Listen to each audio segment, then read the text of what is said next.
up on today's wrestling news, huge AEW creative frustration. Kazuchika Okada could make his AEW debut next week. AEW's pay-per-view schedule could increase to 9 or even 10. And that could start as early with a brand new pay-per-view in April. I'm Adam Wilborn. I'm Michael Hamflett. And this is the news. Let's dive straight into this creative frustration there that Brian Alvarez on Wrestling Observer Radio has said has been going on for months. A lot of people very frustrated, according to Alvarez. Yeah. He added very little communication beforehand when it comes to Dynamite.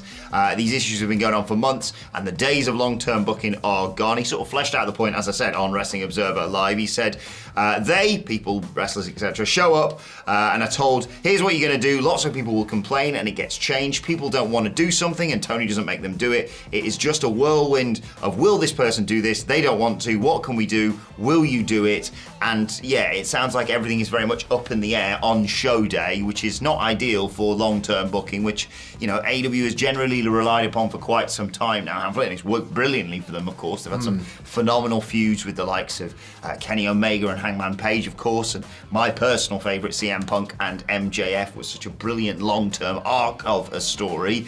Yeah, not ideal if you're trying to do something like that, and then someone turns up and says, I'd rather not do that, and then things have to be changed around them. And, you know, the amount of people that they've got there who are like, well, I'd like to quite like to do something. Why do we all have to just sort of jump to you know, or dance to your tune or whatever? I think that's really key, you know, the amount of people. This story reads, and if you go back and listen to it, like there's more than one person making this same sort of comment, and the fact that it's been going on for months suggests it's not one voice. Yes. Maybe if it's one voice acting on behalf of several, but certainly several people are saying it. I think the more people, we've talked about the size of this roster for a long time, the more people that are in the slot of getting to Dynamite, for example, and having nothing to do, versus the smaller group that are, that bigger group are going to talk, aren't yes. they? And they're going to get more frustrated together in conversation. They're going to share these frustrations, and these frustrations might eke out through the usual sources that they do.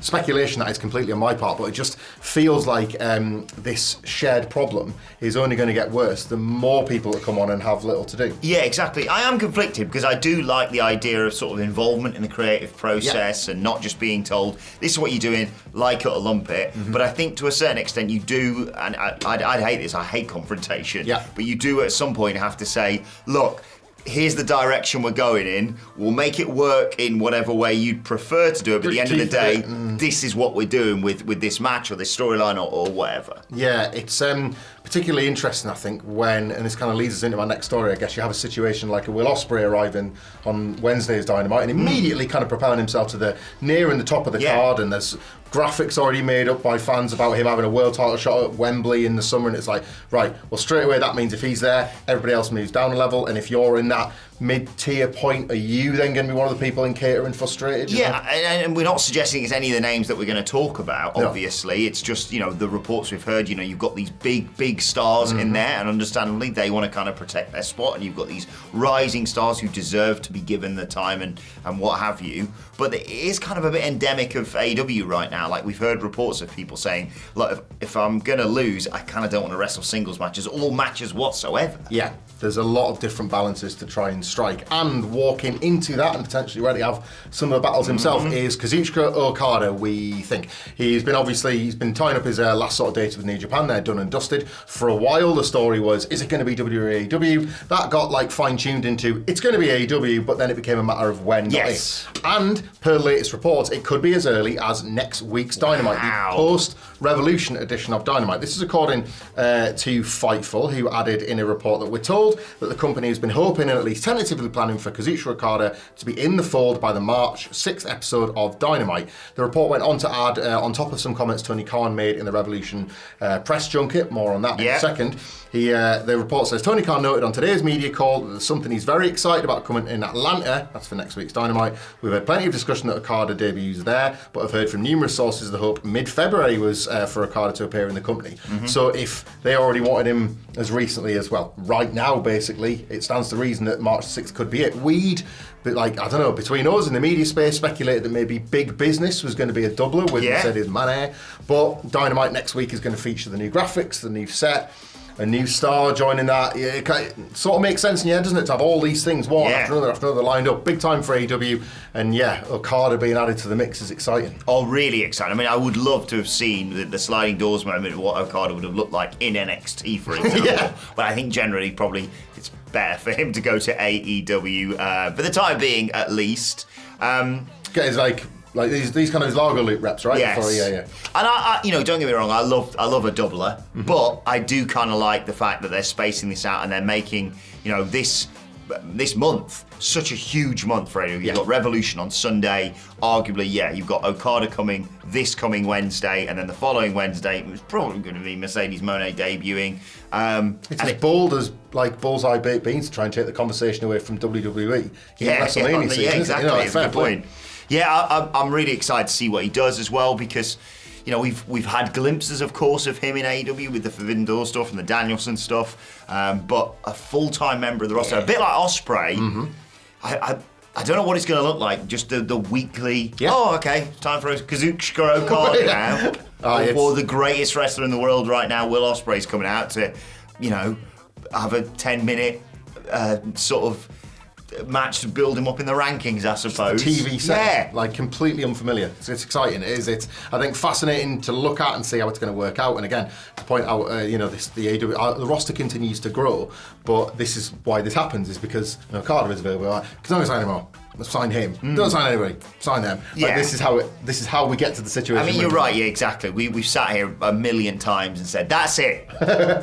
6 months, a year, don't sign anyone. All right, well, if Kazuchika Okada's contract comes up, you kind of have to, and Will Ospreay, and Mercedes Moné, etc.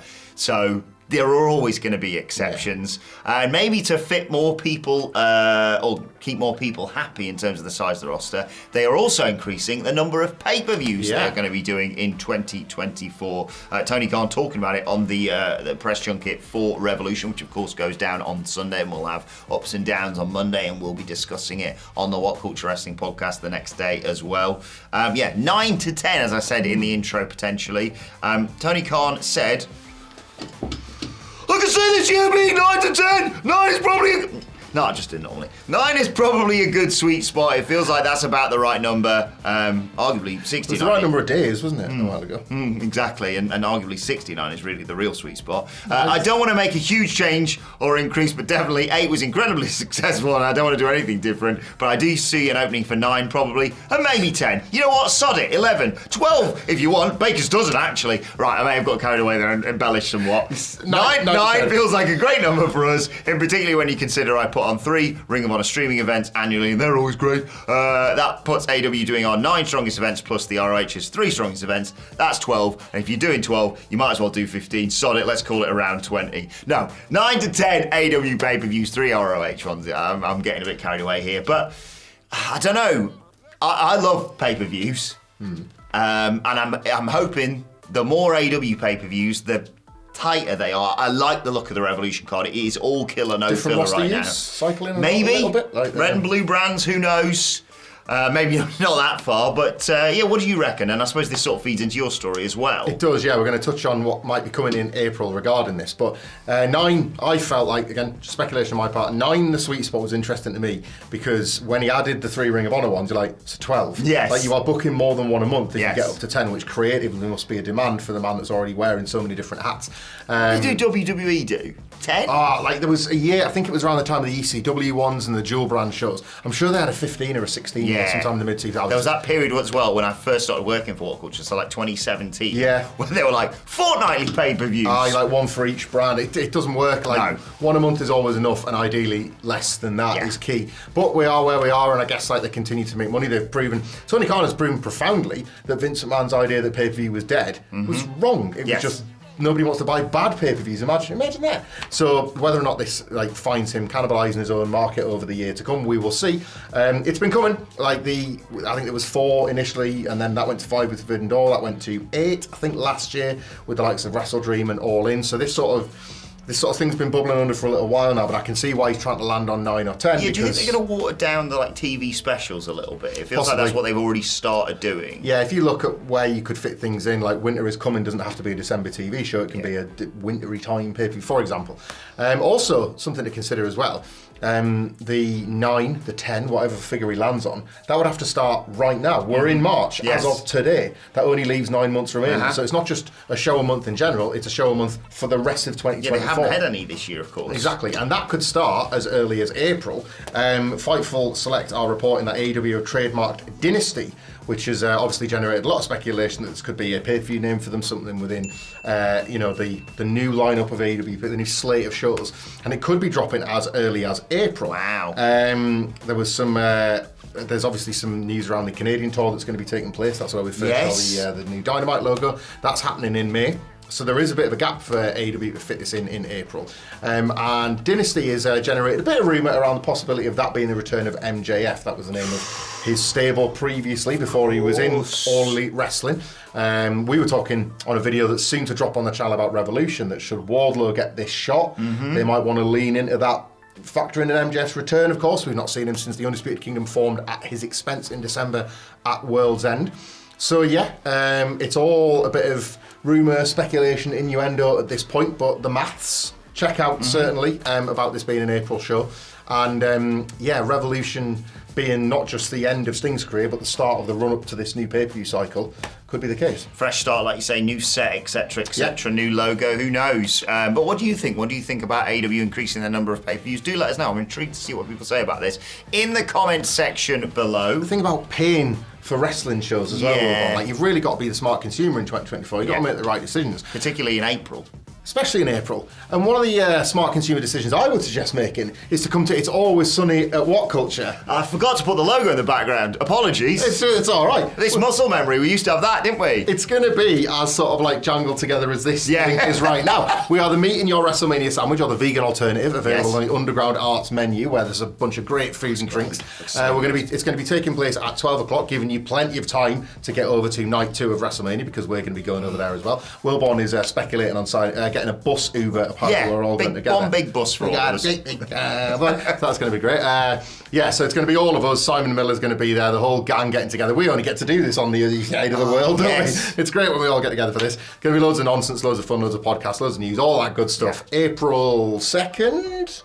Now you've said that, I've got Night 2 of WrestleMania, 12 o'clock. Get yourselves along. No, it's later. It's April 7th, I think. I think he's right. VIP tickets have again sold out after some more on sale. I was about to say, quick, we've just increased it. We've rejigged the seating, and we've got more VIP tickets.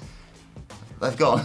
So again, and it's gone. They continue to race out. Get yourself on the website, general sale there. If at any point that VIP button is live again, treat yourself. Yeah, we've done meet and greets. We've got T-shirt deals as well.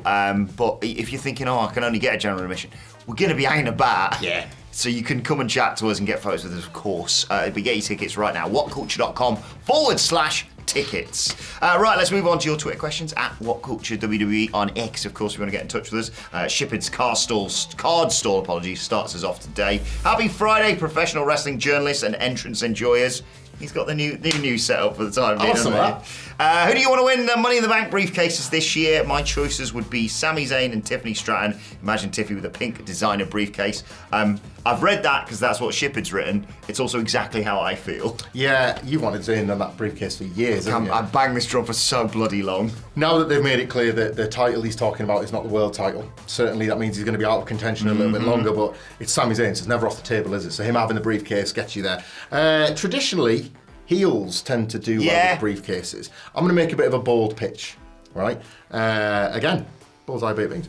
I wouldn't eat those, ironically enough. I'll make pitches about them.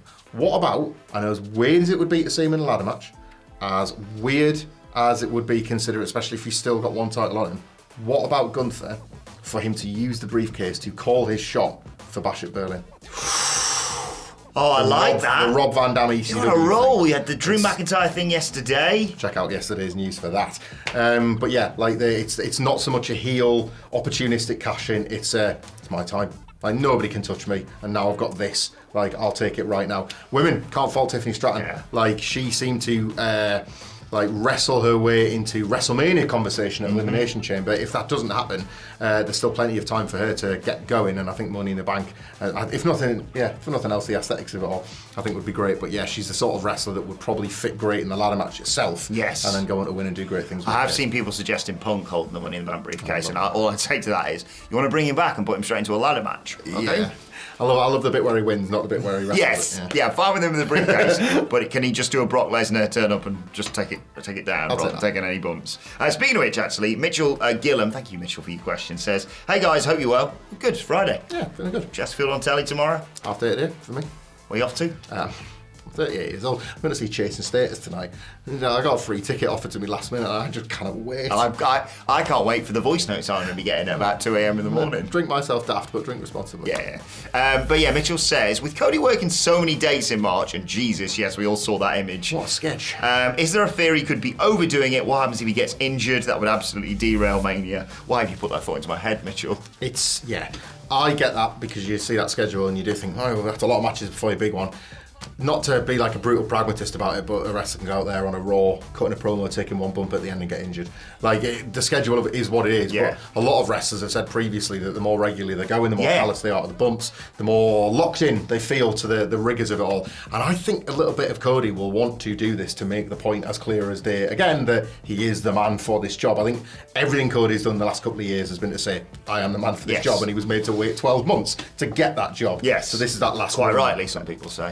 This is that last month that I feel, if anything, he's probably doing with a little bit of pride. Yeah. Nothing else. Yeah. But yeah, for Christ's sake, watch them titties, because I don't want him to rip it off again before WrestleMania. He'd still work Mania. He would, yeah. He wouldn't care, but it's one of those, isn't it? Like, it feels like he's just making his final points to the jury of, please put the title on me at WrestleMania. Quarterback, he's calling himself. Yeah, he's just brilliant. And like you say, he's shown up on a lot of the SmackDowns that Rock's going to be on. That could just be a verbal exchange, but then also you feel like Cody would be like, I'll send the fans home happy. I'm going to do a 20-minute. You seen The Rock's new t-shirt? I hate it, it's so you. Because he's slapping Cody in the face and calling, you're a crybaby. I love Cody, but I also love heel Rock. SmackDown preview podcast coming soon. Oh, baby! Anyway, final question today comes from Laughing Face. All right. A pitch for Revolution, Michael Hamflet. Okay. The Bucks win the tag titles. Yep. The three-way for the heavyweight title ends with the Young Bucks interfering for a Hangman win. Hangman turns heel. Joe is set on a warpath against the trio for redemption. The OGs are crowned as the new dominant faction with main belts. I thought you'd like this one. I get it. Of course, I was going to say I don't get it, but of course I do, right? If you turn in, a bit like with the babyface reunion of the Elite, when Kenny Omega was turning babyface and leaving Don Callis, I get it. I get that when there was an opportunity to have the Elite members on the same side, why your brain would go, perfect, yes, you go together again. I've never felt less invested in the Elite being together on screen as I am right now. I've never felt more invested in the Young Bucks since 2021. So we'll just put that over there to one side. This Hangman Page heel turn has been intriguing. It's been a different kind of heel, though, isn't it? It's been so patient and it's been so well built, and you've just seen the anger start to boil over. I would compare it, which is ironic considering all the certain key players involved, I would compare it to Bret Hart's heel turn in '97, in that he kind of turned heel, but it wasn't some magic one double turn against Steve Austin. It had been built and built and built for ages. He pushes Vince's on his ass. It's very similar to Hangman putting the crush against Swerve. It's not a turn, but it's like, you're a pretty bad guy now. So I think like that turn's been really well executed. Meanwhile, the Young Bucks, a fabulously entertaining act. The most I want from the Elite right now, the absolute most I want, is for, like, say for example, when the Bucks have got the belts and they're just at their absolute worst and they're saying, oh, you get your Eddie Kingston, get your sports coat on, you know, like, come on, dress up for it, whatever. And then like Hangman Page does something really violent in the ring and they see him storming through and they go, Nicholas, I think we might need to speak to. I said, actually, we'll just leave that. Yeah. Like they're actually Adam. actively, like a joke almost. Yes. Not like, we'll let him just get on with whatever. Yeah, and we do not need heel authority figures, you know, tipping the scales for their world champion. Do Elite hardcores even more? I don't think so. I think even they appreciate that it's time for a break and like. I'd like the dynamic. We're not saying that they shouldn't all hold the belts. We're saying they shouldn't all hold the belts and be in cahoots with each other, basically. Yeah. Fine as champions, fine as heels, just not all together. Our predictions for AEW Revolution are coming out in the next day or so as well, so do look out for that one. And let us know your thoughts on everything we've discussed. In the meantime, though, whilst we're on the road to Revolution this Sunday, why not check out this video? I've no idea if it's related to Revolution or not. Enjoy.